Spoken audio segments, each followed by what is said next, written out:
So another thing to be mindful of when you're looking at an income statement in particular is something called revenue concentration. And you could be looking at a bunch of different companies, and some of them might be very reliant on a relatively few number of products that they sell.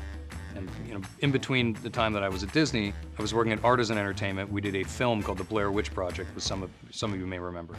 And the reality is, when we bought that company, there were a lot of operational things that we changed about it. It had been failing. It was part of what's called a leveraged buyout, where people raise debt to buy a public company and they restructure it and then they try and take it public again and make a lot of money out of it.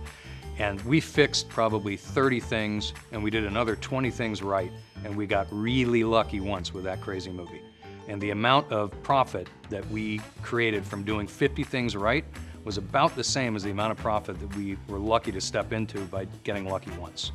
So if you were to break apart the math of that company, you might see that half the revenue in a given year came from that one release. And that's not necessarily a replicable or a scalable event.